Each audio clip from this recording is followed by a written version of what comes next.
Perkenalkan, saya Dr. Salma Fira, dokter umum di Rumah Sakit Tiara Kasih. Nah, hari ini saya ingin mengajak sahabat Tiara semua untuk khusus membahas tentang kesehatan ibu. Dalam rangka Hari Kartini 21 April 2025. Hari ini kita juga sudah kedatangan narasumber yang luar biasa, dia sudah pakar di bidangnya, yaitu yang Al-Ramani, Dr. Rizky Fardaniafi, spesialis obstetrik dan ginekologi. Selamat pagi, dokter. Ya, selamat pagi dokter. Emang apa dok hari ini? Alhamdulillah sehat. Seru banget ya sahabat Tiara. Hari ini kita punya kesempatan untuk bisa berbincang-bincang langsung seputar menjaga kehamilan, termasuk mempersiapkan persalinan yang sehat dan nyaman untuk para ibu hamil ya dok ya. Betul.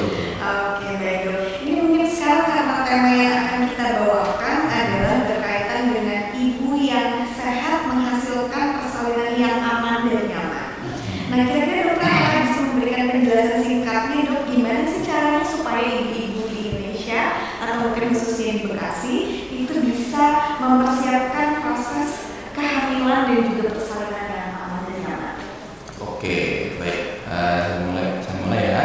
Oke, jadi kalau untuk persalinan yang aman dan nyaman itu dok, pertama-tama untuk ibu hamil ya terutama, itu saya selalu menekankan bahwa pengetahuan itu yang paling penting dulu pertama ya. Ini sebelum kita masuk ke pembahasan ke persalinannya.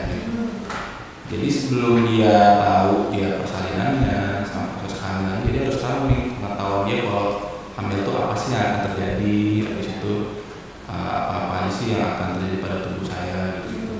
Terus juga kapan sih harus kontrol kehamilan kayak gitu.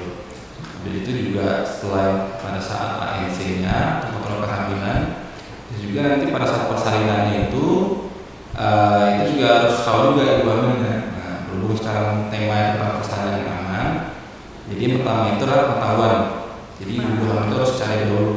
Banyak kok kayak saya cari-cari kayak dari YouTube atau dari ikut-ikut seminar kayak gitu. Biasanya banyak kok kayak tenaga kesehatan yang ngasih ilmu kayak gitu tentang seputar kehamilan dan persalinan seperti itu. Nah, untuk rinciannya ya apa aja nih harus kita ketahui ya. Nah, yang pertama itu kalau persalinan itu kita harus tahu dulu kalau persalinan ini apa aja sih yang akan terjadi. Contoh misalnya kalau saya itu ada pembukaan satu gitu kan, pembukaan satu pada saat persalinan. Nah, kalau kita udah tahu ilmunya, udah tahu pernah baca tentang persalinan, nah jadi kita nggak akan panik gitu, nggak akan panik. Jadi kan ada tuh yang kayak udah persalinan, terus saya udah diri ini udah keluar darah, saya panik kayak gini. Jadi dia tahu pada saat diperiksa itu pembukaan masih rendah gitu, jadi dia nggak akan khawatir kok. Kalau saya pembukaan satu nih berarti persalinan saya akan masih lama kayak gitu, masih panjang waktunya kayak gitu. Itu satu contohnya ya dok. Terus juga apa yang terjadi juga supporting dari suami juga kayak gitu juga harus dapatkan itu dari ibunya jika ini persalinan aman dan tenang gitu. Jadi yang dilibatkan ini nggak hanya dari ibunya aja, harus ada supporting system juga. Pun dia nggak dapat dari misalnya dari ibunya atau dari bapaknya gitu, dia bisa dapat seenggaknya yang terdekat dari dia suaminya. Itu yang. Nah, jadi ya memang yang paling penting itu kita harus tahu dulu nih biar nggak kaget gitu. Jadi kita tahu apa yang terjadi ke depannya gitu. Terus juga untuk persalinan itu sendiri kita harus tahu juga apabila tidak bisa persalinan normal. Nah, jadi kita udah tahu tuh, udah mencari tahu kan. Nah, kira-kira kalau nggak bisa persalinan normal apa yang terjadi di kedepannya. Contoh misalnya nanti bisa dikonsultasikan, makanya harus harus komunikasi yang efektif dan intens sama penolong persalinannya seperti itu loh. Bisa ke bidannya atau kalau misalnya udah kontrol ke dokter kandungan, nanti bisa komunikasinya ke dokter kandungannya seperti itu. Jadi dari awal itu kita sudah harus ada yang namanya birth planning ya ibu seperti itu. Jadi berplanning itu tujuan agar jadi kita tahu nih ke depannya gimana nih. Tentu deadline itu tidak salah-salah berdasarkan dari ANC kita sebelumnya seperti itu. Dan profil masing-masing, apabila sebelumnya sudah sering kontrol ke bidan, ya udah, gitu kan. Nanti bila dari bidan langsung lanjut ke dokter kandungan, nah nanti lanjut ke dokter kandungan. Sampaikan apa aja nih planning saya dok, planning saya. Misalnya memang ibunya itu tidak ingin normal, ya mungkin bisa operasi kayak gitu. Bisa, jadi nanti dijelaskan sama dokternya apa aja sih prosedurnya dok. Nanti kalau untuk operasi nanti ada lagi tuh metodenya, ada operasi biasa, PSC biasa, ada yang keras juga. Jadi ya banyak info yang dia dapetin gitu. Nah, kira-kira seperti itu sih sebenarnya biar dia bisa aman dan nyaman ya gitu. Terus juga apa namanya? Udah sih itu aja. Kalau misalnya bicara perihal pengetahuan ini modalitas utama ya dok ya. Betul. Kalau misalnya ibu baru nyubi dok. Iya betul. Mau ya. Oh dia biasanya modal utamanya adalah pengetahuan dasar dulu. Iya. Nanti dokter sempat menyinggung perihal kita memilih provider baik itu pada saat kita hamil atau persalinan. Mungkin juga kan kemampuan setiap orang berbeda-beda. Ya. Nah kira-kira rekomendasi awal nih dok, baiknya di usia kehamilan berapa atau patokannya secara fisik seperti apa kita harus sudah mulai memeriksakan diri ke baik itu bidan, dokter kandungan. Ya baik, kalau pemeriksaan awal itu ya mungkin pada saat awal kehamilan sebaiknya kita ke dokter kandungan dahulu. Karena pada saat awal itu pemeriksaan pertama kita harus tahu nih USG dulu untuk memastikan dia itu kehamilan itu apakah di dalam rahim atau di luar rahim seperti itu. Terus kalau untuk selanjutnya udah kontrol ke kandungan, nanti bisa memeriksakan kandungannya selanjutnya bisa ke bidan. Bisa setelah itu ke bidan. Kalau awal saya lebih menganjurkan ke dokter kandungan dulu untuk USG sih. Makanya ya nanti di bidan nanti bisa ya periksa lanjutan untuk itu selanjutnya ya setiap trimester minimal 2 kali. Nanti setelah menjelang lahiran nanti bisa pas mau masuk trimester ketiga bisa kontrol ke dokter kandungan seperti itu. Sebenarnya nanti tergantung dari ibu hamilnya sih dia kan bagaimana.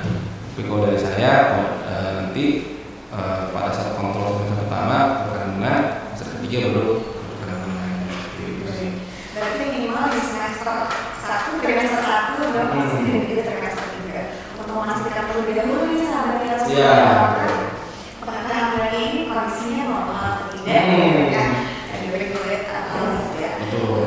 Ngomong soal kehamilan yang sehat dokter, apakah ada tipsnya untuk sahabat kita semuanya mulai dari asupan, aktivitas fisik rutin mungkin dok? Ya. Kalau untuk kehamilan sehat itu pada intinya ibu-ibu itu yang paling penting yang pertama adalah memang nutrisi ya, nutrisi. Contoh, jadi setiap trimester itu berbeda-beda ya. Kayak di trimester 1 itu kita lebih mengutamakan kayak asam folat, terus juga vitamin D3, terus juga tablet besi ya, gitu. Sama kalsium juga, karena tujuan adalah kalau asam folat itu pada saat nanti bagus untuk perkembangan bayinya. Ya. Yang kedua, vitamin D3 itu dia minimal pada ibu hamil itu harus konsumsi 600 sampai 800 ml. Tujuannya adalah agar ibunya itu dia aman pada saat hamilnya gitu. Terus juga kalsium untuk menyimpan kadar kalsium nih buat ibunya gitu, buat kedepannya. Gitu. Jadi karena pada saat hamil itu kebutuhan kalsium itu sangat tinggi dia dikonsumsi pada bayinya seperti itu. Karena itu kita harus berikan kalsium yang adekuat juga agar ibu terhindar dari masalah tulang kayak osteoporosis di masa tuanya gitu kan. Seperti itu sih. Untuk asupan sih paling penting ya. Dia di tiap trimester itu berbeda-beda seperti itu. Terus yang kedua memang harus ada apalagi itu penting yang mau persalinan normal ya, itu harus ada exercise atau banyak olahraga seperti itu. Dan olahraga untuk kehamilan itu banyak kok, banyak itu untuk mempersiapkan untuk proses persalinan ya. Ada juga tuh ya kayak namanya gimbal ya. Gimbal kan yang kayak dia tuh banyak course-nya sekarang pelatihannya. Terus ada juga pelatihan napas, breathing. Sekarang udah banyak metodenya sih dok. Jadi pada saat hamil itu udah dipersiapkan sehingga pada persalinan itu nggak kaget ya. Gitu. Sudah semakin berkembang juga ya. Yang berkembang sekali ibunya dok, nggak harus dari dokter kandungan, sebenarnya dari bidan tuh udah kayak juga pelatihan. Seperti yoga kehamilan atau Ya. itu direkomendasikan nggak sih? Yoga kehamilan direkomendasikan juga kalau ibunya mau. Justru lebih bagus lagi dok. Oh gitu. Iya, tipsnya mungkin kalau saya di media sosial, ya. Sekarang memang berseliweran informasi-informasi seputar yoga kehamilan, gimana setelah lahir dan lain sebagainya. Iya, betul. Sebenarnya itu bisa cukup suportif ya, Pak, ya? Cukup suportif. Jadi ibunya tidak kaget pada saat proses persalinan nanti. Apalagi kalau pada saat yoga ditemenin sama suaminya kan. Jadi dia ngerasa penting, ngerasa disayang gitu kan. Nah, jadi dari banyak support system seperti itu, jadi dia semangat kan. Oke. Jadi memang proses kehamilan dan persalinan cukup kompleks kalau dibahas ya, Dok ya. Iya, betul. Oke. Tapi kalau ngomong soal tadi mungkin kalau pada saat kehamilan tadi sudah banyak kita dapat informasi yang sangat berbobot dari dokter Oda. Kalau bicara tentang persalinan gitu, persalinan ini kan mungkin sekarang juga sudah lazim karena ada persalinan spontan, ada persalinan yang membutuhkan tindakan operatif. Iya. Kira-kira masing-masing manfaat dan efek samping dari setiap pilihan jenis persalinan seperti apa? Ya, jadi memang pada hakikatnya pada wanita itu yang memang kita harus persalinan secara normal ya, secara spontan. Cuman sekali lagi tadi kembali ke ibunya lagi dan dikembalikan terhadap indikasi ibunya. Ya. Jika indikasinya untuk operasi itu tidak ada ya sebaiknya memang persalinan normal. Cuma kan ada tuh ibu-ibu yang stigmanya dari awal tuh udah persalinan normal nih dok gitu kan. Takut nyeri, takut robek lah kan. Ya udahlah akhirnya maunya persalinan secara operasi udah nggak apa-apa gitu. Jadi udah baca banyak literatur atau banyak seminar gitu kan, sehingga dia memutuskan untuk persalinan secara SC gitu dok. Nah, cuman kalau untuk persalinan normal ya untuk kurang lebihnya kalau normal itu dok dia itu recovery lebih cepat. Iya betul. Misalnya jalan-jalan dia lahiran hari ini besok pulang. Iya, bukan masalah. Jadi ya banyak yang dilihat gitu. Kalau misalnya operasi dia bisa 2 sampai 3 hari. Nah, cuman ya itu kalau operasi biasa, kalau erak sih 2 hari. Gitu. Nah, itu sih kalau yang operasi lewat SC bagusnya itu dia nggak ada nyeri, nggak ada ngeden kan, udah lahir. Cuman after operasinya itu dia yang sakit biasanya bisa toleransi orang, toleransi nyeri. Jadi bisa ada yang sakit sampai 1 bulan, 2 bulan, dan toleransi nyeri. Jadi ada perjuangan setelah persalinan ya? Ya, apapun metode persalinan itu memang ada perjuangan sih. Memang harus disupport dari segala sisi. Baik, pesan luar biasa. Iya. Supporting system adalah yang paling utama. Tadi dokter mungkin sempat mengulas tentang metode operasi, ada yang namanya RX ya, Dok ya? Betul.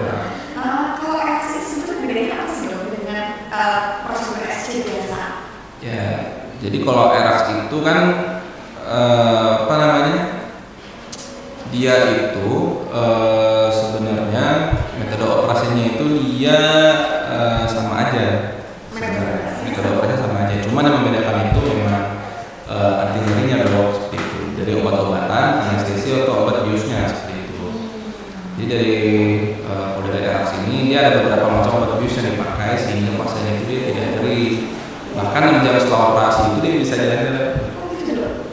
Jadi selang pipisnya itu bisa dilepas. Dimana pada saat SC yang biasa atau konvensional itu dia harus jalan 1 hari untuk lepas selang pipisnya. Makanya pada pasien RX itu dia itu pasti recovery atau pemulihannya bakal lebih cepat otomatis. Karena dia ya cepat jalan juga, cepat jalan. Terus itu namanya bisa lepas selang pipis juga lebih cepat, bisa lebih cepat pulang. Mobilisasinya kayak gitu. Interaksi interaksi dengan baby juga mungkin akan lebih cepat. Lebih cepat dan lebih sering dibandingin kecil biasa. Gitu. Jadi pengetahuan itu dan untuk saya juga sebagai perempuan gitu kan. Di zaman sekarang nih keilmuan dan teknologi sudah berkembang jauh ya dok. Iya betul. Ada pilihan juga nih di operasi sekalipun ada pilihan jenis analitik bukan atau operasi yang jenisnya berbeda ya dok ya. Iya betul. Dok, mungkin kalau misalnya boleh di-share sama sahabat ya semuanya, kalau misalnya keunggulan ibu-ibu yang ingin disalur di rumah sakit Tiara Bekasi seperti apa? Kalau keunggulan di sini, kalau di rumah sakit Tiara ya, yang pasti akan dimonitoring ya dari awal kontrol ke sini, dari kehamilannya gitu kan, itu akan dimonitor, dipantau terus, hamilnya udah lama, terus rencana operasinya kapan gitu. Dan nanti juga akan diberikan pilihan untuk metode operasinya ya, apakah mau ataupun operasi biasa gitu. Terus juga di pada saat ruangannya juga interaksinya ketemu dengan perawat dan bidan juga, itu juga di di visit dengan dokternya ya. Ya nanti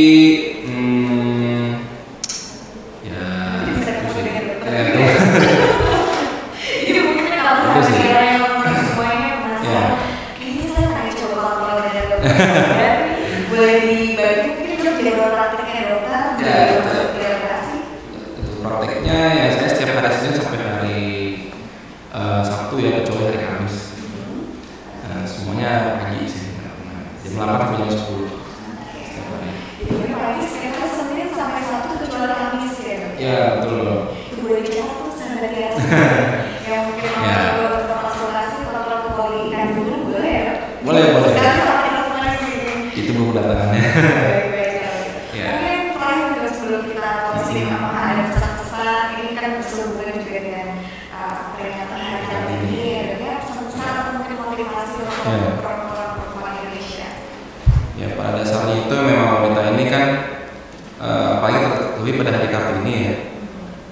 Waktu itu pada saat ibu itu yang melahirkan generasi penerus bangsa. Gitu. Karena itulah dari ibu ini kita harus praktikkan betul-betul, termasuk dari ANC-nya gitu kan, terus sampai ke persalinannya, semuanya harus dilakukan secara optimal agar meneruskan generasi penerus bangsa yang bisa kemudian di masa depan nanti kayak gitu. Terus juga kita harus memulihkan ibu-ibu ini juga, karena itulah di Tiara ini bisa dapat panen yang lebih baik lah, karena ibu-ibu itu kan lebih diperhatikan.